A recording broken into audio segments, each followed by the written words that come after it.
আসসালামু আলাইকুম রহমতুল্লাহি ওবরকাতুহু। সম্মানিত দর্শক, আমাদের দেশে কতগুলো পিলে চমকানো ঘটনা ঘটছে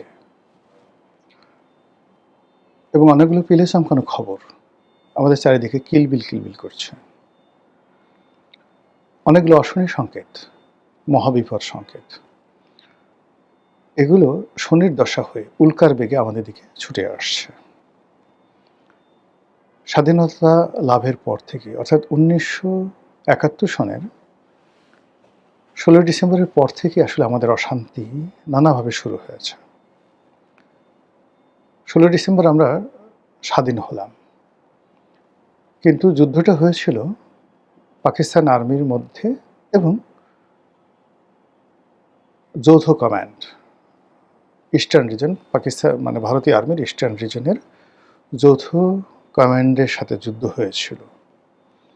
কিন্তু এই যুদ্ধে আপামর বাঙালি মুক্তিযুদ্ধ তাদের যে বিশাল অংশগ্রহণ ছিল এবং এই মুক্তিযুদ্ধে যিনি সর্বাধিনায়ক ছিলেন জেনারেল M.A. ওসমানী, আত্মসমর্পণের দলিলে তার কোনো স্বাক্ষর নেই, তার কোনো উপস্থিতি নেই। এমনকি তিনি কলকাতা থেকে যখন একটা প্লেনে করে আসছিলেন, তখন তার প্লেনে কে বা কারা গুলি করে সেই প্লেনটাকে ফুটো করে দিয়েছিল কুমিল্লার এই জায়গাতে। সেই ফুটো করা প্লেন নিয়ে তিনি এবং সেই প্লেনে শেখ কামালও ছিলেন এবং সেই প্লেনে প্রয়াত গণস্বাস্থ্য কেন্দ্রের ডাক্তার জাফরুল্লাহ চৌধুরীও ছিলেন। তারা এই সিলেটে জরুরিভাবে সেই প্লেন অবতরণ করতে বাধ্য হন। প্রাণে বেঁচে গিয়েছিলেন, আদারওয়াইজ আগুন ধরে গেলে তারা মারা যেতেন। তো এই অমীমাংসিত বিষয়টি নিয়ে আমরা আসলে কখনো খোলামেলা আলোচনা করিনি যে জেনারেল ওসমানীর প্লেনে কারা গুলি করেছিল, কেন তাকে এখানে হাজির করা হয়নি, কিংবা বঙ্গবীর কাদের সিদ্দিকী এত এমিনেন্ট যাকে বলা হয় যোদ্ধা, কিংবা ঢাকাতে যারা গেরিলা যুদ্ধ করেছিলেন, কোনো মুক্তিযোদ্ধাদেরকে কেন সেই দিন রমনা রেসকোর্স ময়দানে দেখা যায়নি কিংবা আশেপাশে দেখা যায়নি। It's a huge question. তখন থেকে আমাদের একটা বিশাল যাকে বলা হয় প্রশ্ন, যন্ত্রণা। দ্বিতীয়ত, বঙ্গবন্ধু তখন ছিলেন পাকিস্তান কারাগারে। আমরা মূলত বঙ্গবন্ধু যেদিন বাংলাদেশে আসছে 10ই জানুয়ারি, মূলত সেই দিন আমরা আসলে দ্বিতীয় স্বাধীনতা পেয়েছি, নট 16ই ডিসেম্বর। এর কারণ হলো বঙ্গবন্ধুর হয়তো ঐশ্বরিক, হয়তো প্রাকৃতিক, হয়তো তার নিজের কর্তৃত্ব, তিনি বুদ্ধি করে পাকিস্তান কারাগার থেকে বের হয়ে সোজা ইংল্যান্ডে চলে গেলেন। তিনি বাংলাদেশে আসলে তার উপরে যে আক্রমণ চালানো হতো না এবং তার প্লেনে যে গুলি করা হতো না, হু সেইস, তিনি সেখান থেকে পাকিস্তানের রেড ক্রসের যে বিমানে করে ইংল্যান্ডে গেলেন। ইংল্যান্ডের রয়্যাল এয়ারফোর্সের প্লেনে করে তিনি ভারতে এলেন, সোজা ভারতে এলেন। ফলে ভারত তাকে প্রোটোকল দিতে বাধ্য, আর ভারতের প্রোটোকল নিয়ে তিনি বাংলাদেশে এলেন এবং আসার সময় তিনি যেটি কনফার্ম করে এলেন সেটা হলো কবে বাংলাদেশ থেকে ভারতীয় সৈন্য যাবে। এবং বঙ্গবন্ধু যদি সেই কাজটি না করতেন, ইন্দিরা গান্ধীর সাথে তার প্রথম বৈঠক এবং এয়ারপোর্টে দাঁড়িয়ে, তাহলে এখনো পর্যন্ত ভারতের সৈন্য থাকতো অথবা ভারত সিকিম হতো, কাশ্মীর হতো, not more than that, Bangladesh Sikkim হতো, কাশ্মীর হতো। এই কথা এখন মুক্তিযুদ্ধ বিরোধী যারা শক্তি তারা সেভাবে বলে। ঘটনা যাই হোক, পরবর্তীতে ভারতের আধিপত্যবাদ, ভারতের দাদাগিরি বা আমাদের কূটনৈতিক দুর্বলতা, হোয়াট এভার মেবি, বাংলাদেশে যে কটি হত্যাকাণ্ড ঘটেছে, সেটা বঙ্গবন্ধু, জিয়াউর রহমান বা যে কটা রাজনৈতিক পট পরিবর্তন হয়েছে, সব ক্ষেত্রেই একটা প্রশ্ন আছে যে কে দায়ী, কারা আছে পিছন দিক থেকে।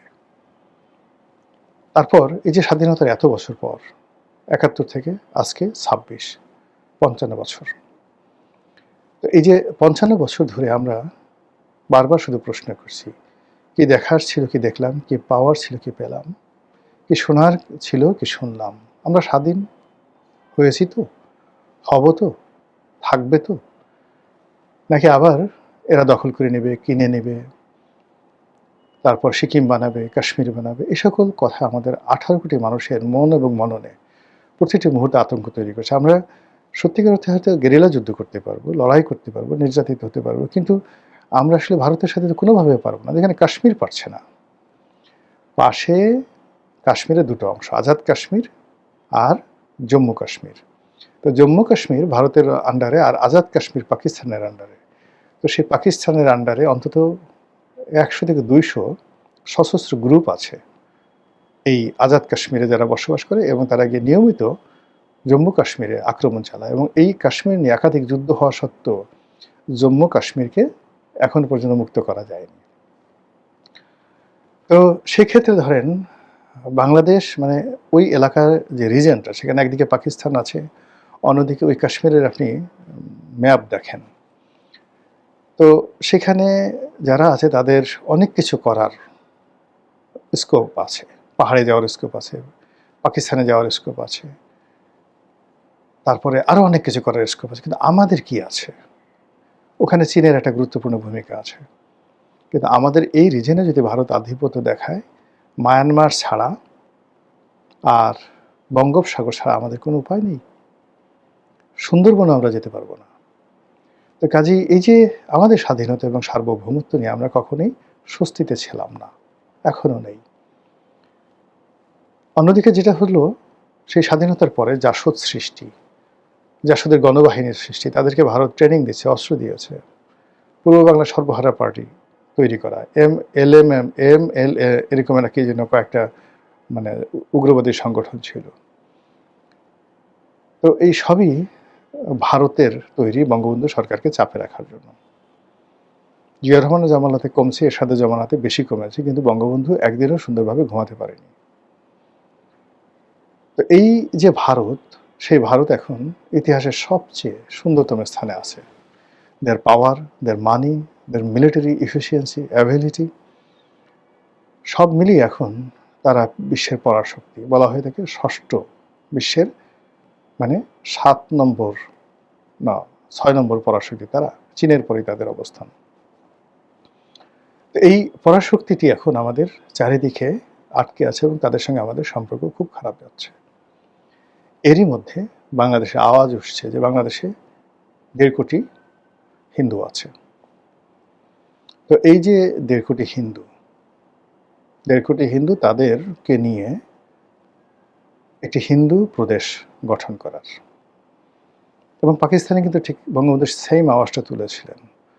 মানে পাকিস্তান থেকে আলাদা হয়ে প্রথমে স্বায়ত্তশাসন চাওয়া হয়েছিল, আলাদা প্রদেশ হিসেবে ছিল স্বায়ত্তশাসন।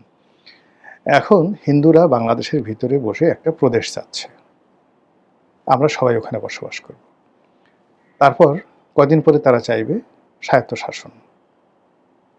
তারপর কদিন পরে বলবে যে না, আমরা আর এখানে থাকবো না, গণভোট হোক, আমরা এখন ভারতের সাথে একত্র হয়ে যাবো। আর এই প্রদেশটা তারা, এটা পটুয়াখালী চাচ্ছে না, এই প্রদেশটা তারা চাচ্ছে রংপুরের দিকে, মানে ভারতের সীমান্তের দিকে। এখন এই সকল কথাবার্তা যখন বাংলাদেশে আলোচিত হয়, আপনার কাছে কি মনে হয়? খুব স্বাভাবিক এই প্রশ্নগুলো। 2 নম্বর হলো রাম মূর্তি। কলকাতাতে যে মূর্তি নাই, আসামে, ত্রিপুরাতে যে মূর্তি নাই, এরকম একটা বড় মূর্তি নাকি গাইবান্ধাতে তৈরি করা হয়েছে, বিশাল রাম মূর্তি। এই রাম মূর্তি নিয়ে খুব উত্তেজনা চলছে। একদল এই রাম মূর্তি ভাঙতে চাচ্ছে, আর একদল এটা রক্ষা করতে চাচ্ছে। ভারতের পক্ষ থেকে চোখ রাঙানি হচ্ছে যে রাম মূর্তির ধারের কাছে যদি কেউ যায়, যদি চোখ তুলে তাকায় রামের মূর্তির দিকে, চোখ তুলে নেওয়া হবে। রামের বাসভূমিতে, কথিত বাসভূমিতে একটা মসজিদ ছিল বলে তারা একটা ভুয়া আওয়াজ তুলে সেই ঐতিহ্যবাহী বাবরি মসজিদকে তারা ভেঙে চুরমার করে দিয়েছে। কাজী গাইবান্ধাতে যে রাম মূর্তি, সেই রাম মূর্তিকে কেন্দ্র করে যদি ভারতীয় ফোর্স সেখানে আসে, এই আতঙ্কি আপনি কি বাদ দিতে পারেন? এই রাম মূর্তি হঠাৎ করে নির্মাণ করার প্রসঙ্গ আসলো কেন? 2 নম্বর হলো এই রাম মূর্তি তো ঢাকাতে হতে পারতো। 3 নম্বর হলো বাংলাদেশে তো রাম ভক্ত নেই। ভারতের যে 33 কোটি দেবতা, হিন্দুদের যে 33 কোটি দেবতা, তার মধ্যে রাম একজন দেবতা। এবং এই দেবতা বিভিন্ন এলাকাতে, এক এক এলাকাতে এক এক দেবতা জনপ্রিয়। সাধারণত আমাদের এই এলাকাতে, বাংলাদেশ, পূর্ববঙ্গ, এই এলাকাতে প্রধান দেবতা কালী, প্রধান দেবতা দুর্গা, দুর্গার সাথে আছে গণেশ, তারপর তার সঙ্গে আছে কার্তিক, সরস্বতী। এই হলো এই অঞ্চলে সরস্বতী পূজা হয়। কিন্তু আপনি গুজরাট বলেন, মুম্বাই বলেন, ওই সমস্ত এলাকায় দুর্গাপূজা হয় না, খুব অল্প। এটা ওরা বলে যে গরিব মানুষের, মানে অসহায় দরিদ্র গরিব মানুষের দেবী। তা আমরা তো গরিব না। ওই সমস্ত এলাকায় রামের পূজা হয়। তো ওখানে যে রামের পূজা হয়, ওখানে শিবের পূজা হয়, যাদের হাতে গদা আছে, শিব এবং রাম। ওখানে গণেশের পূজা হয়, গণেশের হাতে গদা আছে। তো সেই যে উত্তর ভারতের নয়, দক্ষিণ ভারতের রাম, নরেন্দ্র মোদীর রাম, গুজরাটের রাম, দাক্ষিণাত্যের রাম, এটা কেন এই আমাদের উত্তরবঙ্গে চলে এলো? এটা আসার কথা না, কোনো অবস্থাতে আসার কথা না। এখানে যদি দুর্গা মূর্তি হতো, যে আমরা একটা বড় দুর্গা মূর্তি করবো, আমরা ধরে নিলাম যে এটা ঐতিহ্যের অংশ। কালী মূর্তি হতো, তাও আমরা ঐতিহ্যের অংশ ধরে নিতে পারতাম। কিন্তু রাম মূর্তি কেন বাংলাদেশে হবে? রামের সাথে তো এখানে কোনো ধর্মীয় অনুভূতি নাই হিন্দুদের। আপনারা দেখেন, ইতিহাসে দেখান, সেই জিনিসটা বাংলাদেশের মধ্যে ঢুকে গেছে। এটার পরিণতি কি হবে?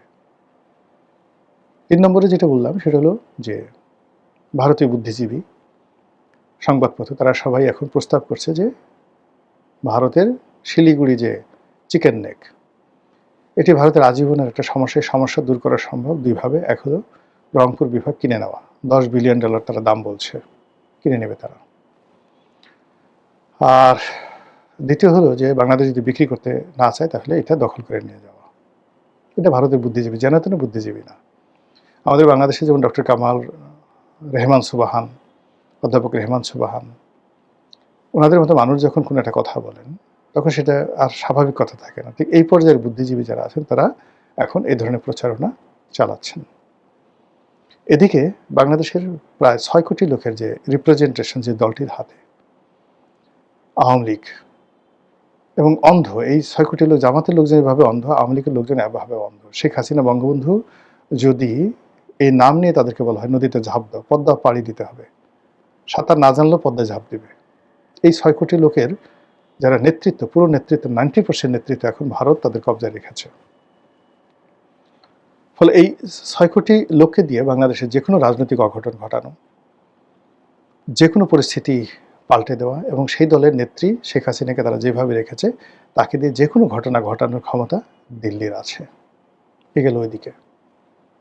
আর এই মুহূর্তে বাংলাদেশে যারা রাষ্ট্র ক্ষমতায় আসে, তারা সব দিক থেকে অনভিজ্ঞ, বয়সে, অভিজ্ঞতায়, রাষ্ট্র পরিচালনায়, এবং তারা একটি দুর্বল অর্থনীতি, একটি মারাত্মক বিশৃঙ্খল আইনশৃঙ্খলা পরিস্থিতি,